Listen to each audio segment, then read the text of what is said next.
बिस्मिल्लाहिर्रहमानिर्रहीम। 23 मार्च की छुट्टी 23 मार्च को करारदाद पाकिस्तान मंजूर हुआ और इसे अलग मुल्क बनाने का फ़ैसला किया गया। हम 23 मार्च के हवाले से बात करेंगे कि लोग 23 मार्च को छुट्टी क्यों मनाते हैं और 23 मार्च का मतलब क्या है। मेरे साथ इस वक्त शहरी मौजूद है, इससे पूछते हैं जी।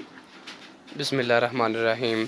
23 मार्च को करारदाद पाकिस्तान मंजूर हुई थी और इस दिन पाकिस्तान अलग बनाने का तस्वर पेश किया गया था और इसके लीडर क़ायद आज़म मोहम्मद अली जिन्ना थे और ये लाहौर में 1940 में पेश की जी बिस्मिल्लाहिर्रहमानिर्रहीम। सबसे पहली बात तो आपका मैं शुक्रिया अदा करना चाहता हूँ क्योंकि जो आपने अपना कीमती वक्त निकाला और हमें टाइम दिया।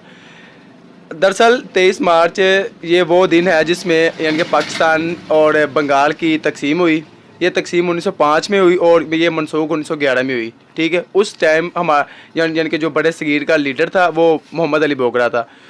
ये तो फर्दर हम डिटेल में चले जाएंगे। हम बात करते हैं 23 मार्च की। 23 मार्च 1940 को लाहौर में मुनक्किद हुई और इसका हमारा लीडर क़ायद आज़म मोहम्मद अली जिन्ना था। ठीक है, और ये यानी कि ये AK फजल हक ने लिखी, इसने पेश की। ठीक है, इसमें काफ़ी ज़्यादा मुज़ाकरात हुए, आइन पेश हुए और इसके साथ साथ हमारा यानी कि कानून नाफिज हुए और इसके जितने आइन थे उसके यानी कि आर्टिकल भी पेश हुए।